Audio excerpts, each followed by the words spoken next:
Bienvenue dans cette deuxième vidéo de la série Mindset et Business. Aujourd'hui, on va parler de comment passer à l'action.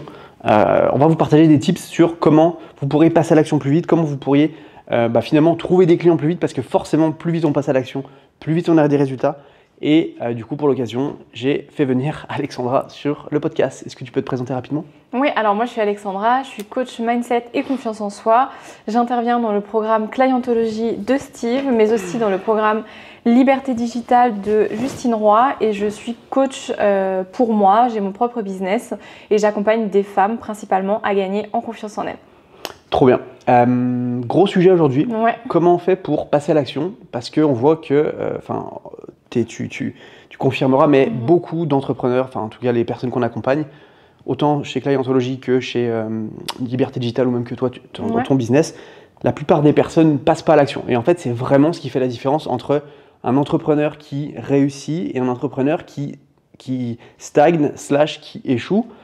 Qu'est-ce qu'on peut faire en fait pour pouvoir passer à l'action plus rapidement ? Parce qu'on est tous au courant que plus vite on passe à l'action, plus vite on a des résultats. Qu'est-ce qui fait que certaines personnes ne passent pas à l'action et qu'est-ce qui fait que d'autres passent à l'action ? Alors je pense que déjà il y a une question de personnalité et d'état d'esprit, forcément ça va jouer. Après il y a le côté, je vais rejoindre une formation et je vais penser que ça va m'apporter des clients, que ça va être un peu miraculeux, l'objet brillant. Waouh, il m'a dit que si je faisais ça, ça allait, que si je suivais sa formation, j'allais trouver, je vais prendre ton exemple, trouver 3 clients, stabiliser 3 000 € par mois, trop bien. Il y a des personnes qui vont juste bouffer les vidéos et point barre, qui vont s'arrêter là. Mais en fait, c'est bien de regarder les vidéos, mais déjà ton client, il ne sait pas que tu regardes des vidéos. Ton client, il ne sait pas que tu existes si tu ne te montres pas. Et en fait, si toi, tu ne vas pas faire les exercices dont on te parle dans les vidéos, et ben en fait, tu n'y arriveras jamais. Donc, si tu ne passes pas à l'action. Donc, je pense que déjà, ça va être quelque chose qui fait que tu passes pas à l'action. Si tu crois que juste regarder les vidéos, ça suffit, ben forcément, ça va être limité, quoi. En fait, il ne faut pas être juste dans la consommation d'informations, il faut être dans l'implémentation. Et moi, je dis toujours, il vaut mieux implémenter des choses trop vite et les faire un peu dans le mauvais sens, mais au moins mettre des choses en place que juste consommer des vidéos et puis à la fin des vidéos dire « bah ouais, mais ça marche pas ». Bah forcément, en fait, tu n'as rien fait. Donc, qu'est-ce qu'on pourrait faire pour passer à l'action le plus rapidement possible ? Est-ce que, je sais pas, tu as des conseils à nous partager? Ouais, et je pense que déjà, si tu sais clairement où est-ce que tu veux aller, ça va t'aider si tu as une vision claire de ta destination. Donc, je pense que déjà, le premier truc à faire, ce serait de se questionner à pourquoi est-ce que je fais ça ? C'est quoi mon but ? Et où est-ce que je veux aller ? Est-ce que c'est important pour moi En quoi c'est important pour moi d'atteindre cet objectif ? C'est intéressant ce que tu dis parce que moi, quand je prends les personnes au téléphone les copywriters notamment, pour voir s'ils veulent rejoindre l'accompagnement ou pas, au téléphone, ils sont méga motivés. Ouais, je suis trop chaud, j'ai trop envie de réussir, c'est hyper important pour moi. Ah ouais, pourquoi c'est important pour moi ? Parce que je veux avoir du temps, je veux pouvoir faire ce que j'ai envie, avoir mon propre emploi du temps, être libre, pouvoir aller chercher mes enfants à l'école à 4h l'après-midi. Ah ouais, trop bien. Et tu sens qu'ils sont vraiment déterminés. Mais une fois qu'ils passent, tu vois, cette excitation et que en fait, le retour à la réalité, c'est ok, trop bien, maintenant tu es là, fais ce que je te dis, tu vas avoir des clients. Ah ouais, mais là, il faut mettre les choses en place. Et tu vois, je vois vraiment une différence entre ce qu'ils disent et ce qu'ils font. Et du coup, c'est vraiment... il y a un contraste. Ouais, c'est un contraste. C'est comme quand tu dis, ouais, j'ai trop envie de perdre du poids, j'ai trop envie de je sais pas, d'aller à la salle, de me sentir bien et tout. Lundi, j'y commence. Et puis en fait, lundi, ils vont nulle part, tu vois. Et puis ils sont là à consommer du contenu. En fait, ils n'avancent pas. Ouais. Peut-être qu'ils n'ont pas vraiment une vision claire finalement de là où ils vont. Et tu vois, dans Liberté Digitale, à chaque personne qui rentre dans la formation, on leur demande de faire un vision board. Pour voir vraiment c'est comment elle matérialise ça. Et on dit que pour le cerveau, une image vaut 1000 mots. Et je pense que ça, c'est hyper important de pouvoir conceptualiser, de pouvoir visualiser l'endroit où est-ce que tu veux aller. Quand je parle d'endroit, je ne parle pas d'un lieu physique, je parle d'un objectif, de qu'est-ce que tu veux atteindre, c'est quoi ton objectif. Mais en fait, tu peux déjà pas te déterminer des objectifs si tu ne sais pas où est-ce que tu veux aller à la fin. C'est quoi ton arrivée.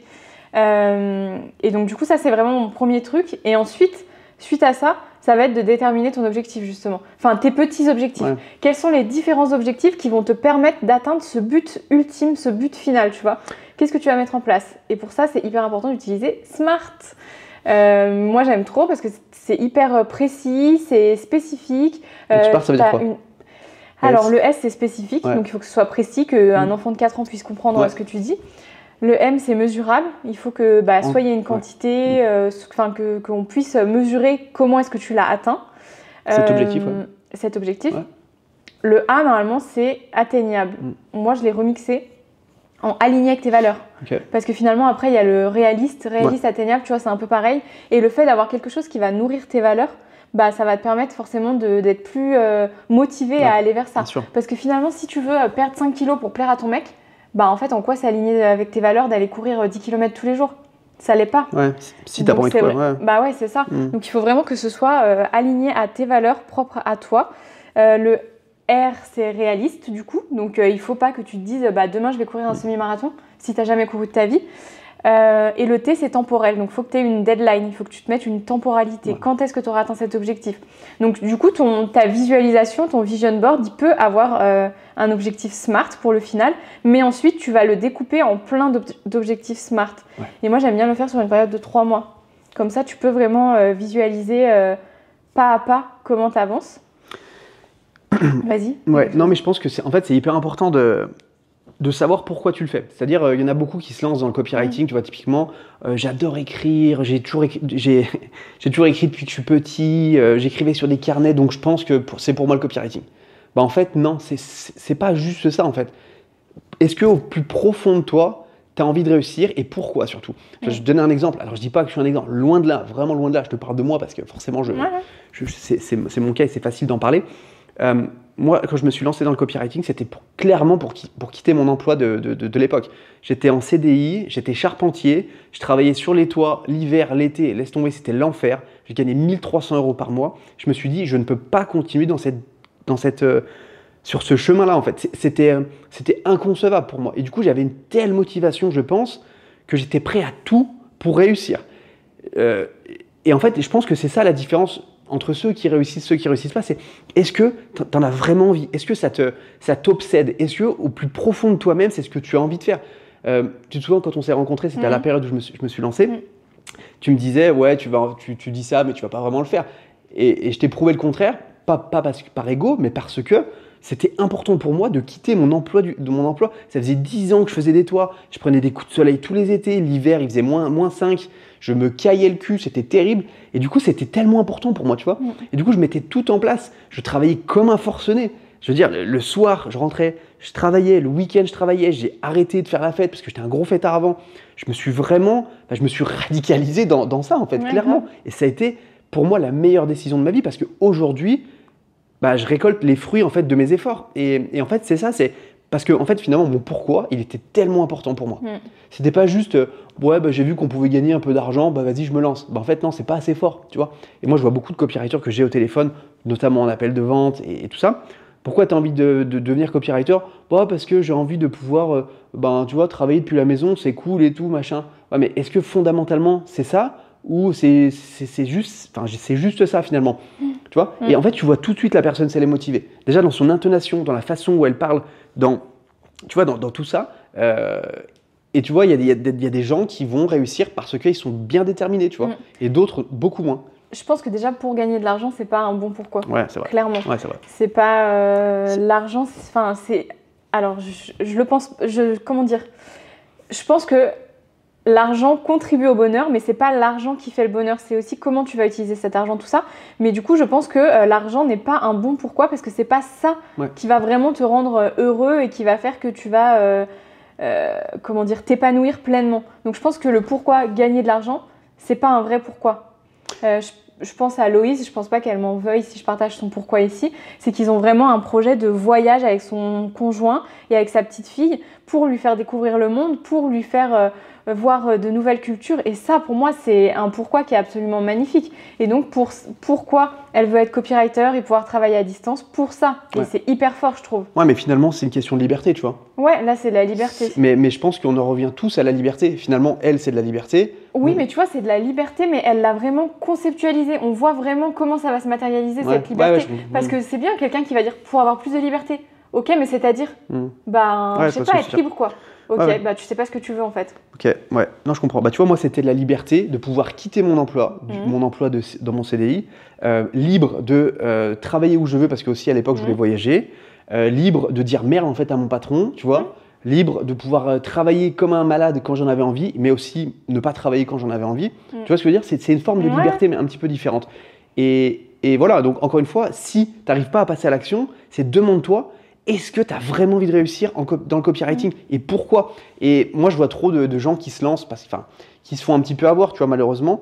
C'est par les sirènes un peu de la facilité du copywriting, notamment, encore une fois, tous les gourous qui disent « ouais, ça va être facile, viens dans ma formation, tu vas y arriver facilement, tu as juste à savoir écrire, tu vas y arriver ». Et tu vois, c'est dommage parce que finalement, ils se rendent peut-être compte trop tard que c'est pas pour eux. Et donc, ils n'arrivent pas à passer à l'action, tu vois. Alors que si, déjà du départ, il y a une énorme introspection qui se fait, est-ce que je me lance parce que j'en ai vraiment envie, parce que ça va changer ma vie au plus profond de moi, ou c'est juste que j'ai envie de me lancer comme ça. Donc, en fait, je pense que ce passage à l'action, il est vraiment lié à ce que tu veux faire de ta vie. Est-ce que c'est important pour toi? Est-ce que c'est juste un petit délire que tu as? Tu vois, ma mère, au début, quand je me suis lancé, elle pensait que c'était un délire, que je m'étais lancé comme ça. Enfin, mes parents, mais t'es malade, pourquoi tu fais ça et tout, t'es un fou. Ils pensaient que c'était un délire parmi tant d'autres. Et voilà, c'est juste se dire, est-ce que j'ai envie de changer ma vie? Et si je suis pas si je mets pas les actions nécessaires, finalement, de passer à l'action, pour réussir à atteindre mon objectif qui est de vivre à 100% du copywriting, est-ce que c'est vraiment fait pour moi, tu vois? Est-ce que si je le fais pas, est-ce que si je le fais pas, c'est grave ou c'est pas grave? Tu vois, souvent aussi, il y en a beaucoup qui se lancent, qui sont encore au chômage. Tu vois, ils touchent des indemnités de chômage. Donc ils disent, ouais, c'est pas grave, j'ai encore un peu le temps. Ouais, mais en fait, si tu dis ça, tu vas jamais y arriver, en fait. Donc c'est soit tu te bouges le cul maintenant et tu y vas, ou soit tu attends comme ça, tu vois. Donc je pense que ce passage à l'action, il est vraiment lié, encore une fois, à ce qu'on veut vraiment et se bouger les fesses, en fait, tout simplement. Je pense qu'il faut aussi, du coup, si je reprends mon ordre de tout ce qu'on a dit, ensuite on était à objectifs. Et je pense que par rapport à ces objectifs, il faut aussi que en fait, tu structures tout ça et que tu te donnes un cadre et donc que tu détermines des micro-actions. Mais vraiment des petites, et plus ça va et plus tu y vas sur des grosses actions. Et ce sera plus facile de passer à l'action si tu commences par quelque chose de facile, entre guillemets, que tu vas voir que tu arrives à faire. Et petit à petit, tu vas vers quelque chose de plus dur. Mais vraiment progressivement pour quand même passer à l'action, agir. Et encore une fois, l'avantage d'être accompagné, c'est que tu vas avoir quelqu'un qui te dit exactement quoi faire, quand faire. Et donc en fait, tu as juste à appliquer et tu n'as pas à te poser la question du plan d'action puisque tu l'as sous les yeux. Maintenant, c'est pourquoi tu le fais pas? Peut-être que c'est pas vraiment ce que tu veux faire en fait. Mais ça, c'est vraiment les étapes, c'est avoir ce plan d'action. Et dans une formation, dans un accompagnement, le fait d'avoir quelqu'un à côté de toi, tu as ce plan d'action avec toi. Et puis tu vois, moi je vois beaucoup de copywriters qui pensent qu'ils peuvent vivre du copywriting en restant cachés derrière leur ordinateur, parler à personne, pas parler à des clients. Tu vois, en fait, non. Si tu veux vivre du copywriting, tu vas devoir passer par des appels, par des visios, par des trucs. Tu vois, je pense à une personne que j'ai accompagnée, elle me disait « Non, mais moi, je ne peux pas faire des appels et des visios avec des gens en face, je suis trop timide, imagine-toi s'ils sont 3 ou 4. » Je suis désolé, mais en fait, c'est comme ça, en fait. C'est le business. Si tu n'es pas prête à faire ça, je suis désolé, tu n'es pas prête à avoir un business à ton compte, en fait. C'est toutes ces petites choses aussi, tu vois, qui te bloquent. Et en fait, si ça te bloque de passer à l'action, c'est parce que tu n'étais pas... Comment dire? C'est pas que tu n'es pas capable, mais c'est que c'est peut-être pas fait pour toi, en fait, tout simplement. Tu vois, et là, je voulais sortir une vidéo prochainement de dire, en fait, arrête le copywriting ou te lance pas dans le copywriting si tu n'es pas prête à prospecter, à créer du contenu, à faire des appels de vente, à relancer, à avoir des impayés. Enfin, je veux dire, il faut avoir tu vois, il faut avoir la peau épaisse, hein, quand même. Il faut pas avoir peur. Mais clairement, je pense que être entrepreneur, c'est pas fait pour tout le monde. Non, et on peut tous le devenir, mais c'est pas fait pour tout le monde à l'instant T, tu vois. Ouais. Je pense qu'on peut le devenir, on peut, tu vois, devenir cette personne, mais aujourd'hui, comme ça, c'est pas possible en fait. Je trouve qu'aujourd'hui, on nous fait trop croire que si ça va pas dans le salariat, la solution miracle, c'est d'être entrepreneur. C'est clair. Et en fait, moi aujourd'hui, je pense que je suis pas d'accord avec ça. Que oui, peut-être qu'on peut tous devenir entrepreneur en travaillant sur soi, en prenant du temps et tout, mais déjà ça se fera pas du jour au lendemain. Et je pense que si aujourd'hui t'es pas bien dans ton salariat, en fait, te lance pas en tant qu'entrepreneur, change déjà d'entreprise, vois comment ça se passe. Et vraiment, si après avoir fait plusieurs entreprises, tu vois que ça va pas, pose-toi la question de devenir entrepreneur. Ouais. Mais on ne s'improvise pas entrepreneur parce que dans une entreprise ça va pas. je trouve que c'est un peu radical comme solution et que clairement, ça demande d'avoir, comme tu disais, des épaules larges. La peau épaisse. La peau épaisse. Mais c'est pas fait pour tout le monde. Non, vraiment, je suis pas OK avec ça. Et le copywriting non plus. Le copywriting, c'est pas juste savoir écrire, c'est vendre par écrit. Il y a souvent des personnes qui oublient ça. Se vendre aussi. Surtout. Mais le copywriting, c'est vendre par l'écrit. Déjà, c'est pas juste savoir écrire. Oui, on sait tous faire de la prose et tout, ça n'a rien à voir. C'est pas parce que tu sais écrire un poème. C'est pas écrire un roman, c'est pas. C'est écrire à des fins commerciales. C'est ça. Mais donc il faut maîtriser la vente, il faut maîtriser le fait de se vendre, tu vois. Et encore une fois, t'as beau être le meilleur copywriter au monde, si tu sais pas te vendre, tu vivras jamais ton activité. Par contre, t'as beau être un copywriter, on va dire lambda, tu vois, qui commence, qui a fait une formation ou deux, mais si derrière tu sais te vendre, t'as pas peur du regard des autres, t'as pas peur du jugement, tu passes à l'action, je suis désolé, mais tu vas vite faire 2-3 000 balles, tu vois. Et c'est la vérité en fait. Donc on s'égare un petit peu. Grave. Revenons un petit peu sur comment passer à l'action. Moi, je pense déjà que en fait, si tu passes pas à l'action, c'est qu'il y a un problème. C'est que est-ce que tu as vraiment envie de faire ça, tu vois? Si tu veux pas faire des appels avec tes prospects au téléphone, est-ce que c'est fait pour toi le copywriting en fait? Je pense qu'il y a ça, mais il y a aussi de se poser la question, qu'est-ce qui me paralyse? Qu'est-ce qui fait que je passe pas à l'action? On pourra remettre en haut le lien de la vidéo sur la comparaison sur LinkedIn, tout ça, parce que je pense que déjà ça peut jouer. Mais il y a aussi peut-être le regard des autres. Il y a peut-être le manque de confiance. Tu vois, et déjà de trouver aussi pourquoi est-ce que je passe pas à l'action, de se remettre en question, qu'est-ce qui me paralyse, c'est important.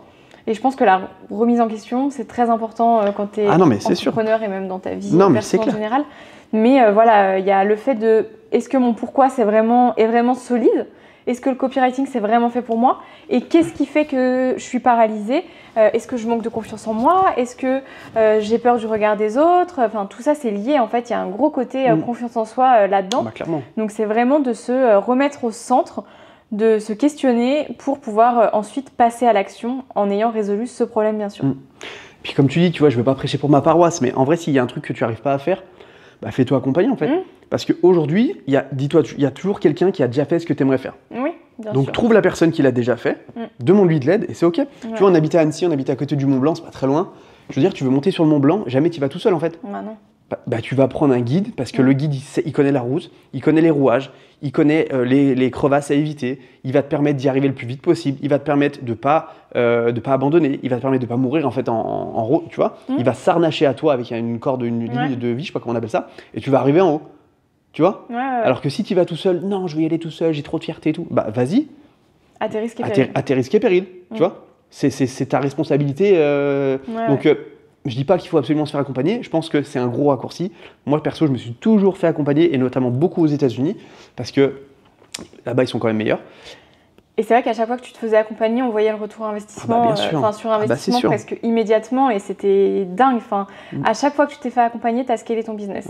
Donc c'est vrai que c'est un vrai plus. Après, voilà, tout le monde ne peut pas le faire, et c'est aussi pour ça qu'on fait ces vidéos. Mais il y a toujours l'accompagnement qui est hyper important. En fait, ça te catapulte, tu vois. Ça te catapulte, ça t'aide à comprendre des choses que tu ne savais pas. Ça t'aide à savoir ce que tu ne sais pas aussi, parce que souvent, il y a des choses que tu ne sais pas. Tu vois ce que je veux dire? Tu sais pas ce que tu sais pas, donc forcément...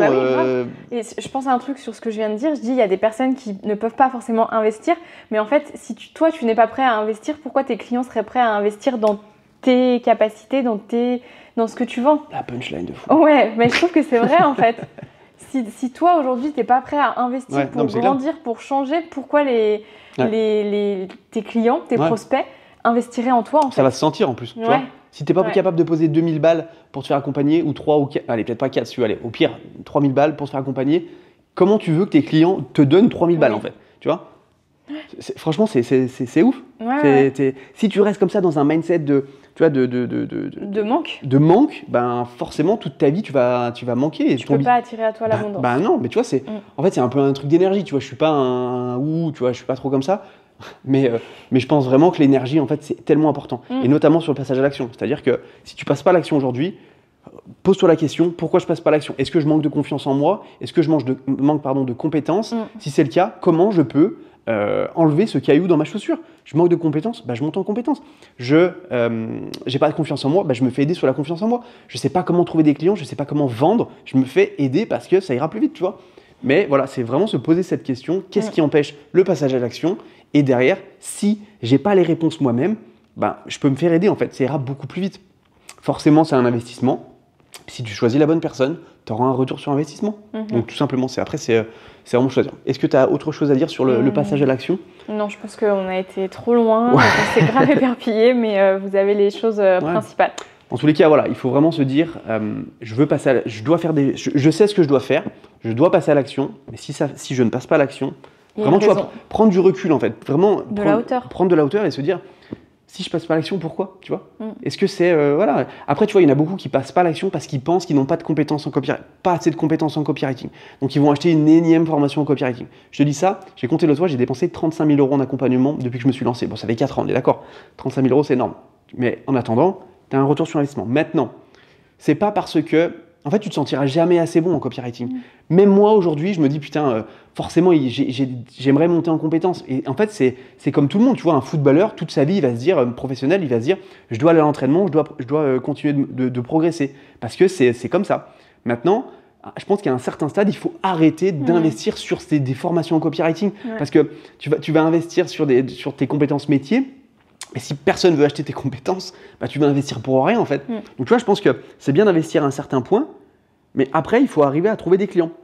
Une fois que tu as passé ce cap-là, une fois que tu arrives à avoir des clients, mais que tu leur apportes pas des résultats de malade, là, ça vaut le coup dans un troisième temps d'investir dans des compétences à nouveau. Mais je pense que, tu vois, c'est vraiment sous-côté d'apprendre à trouver des clients et à te vendre en fait. Parce que, encore une fois, tu as beau avoir le meilleur business, tu as beau être le meilleur copywriter au monde, si demain, tu sais pas te trouver des clients, tu sais pas te vendre, tu n'y arriveras jamais. Donc, en plus, si tu sais pas te vendre, pourquoi tu saurais vendre le produit des autres? C'est clair, clairement. Ok, est-ce que tu as quelque chose d'autre à ajouter par rapport à tout ça? Non, je pense que vous avez tout ce qu'il faut pour passer à l'action dès maintenant. En tout cas, si cette vidéo vous a plu, n'hésitez pas à la liker, à la commenter. Ça nous aide pour la faire remonter dans l'algorithme. Et nous, on vous dit à très vite pour la prochaine. Ciao! Salut!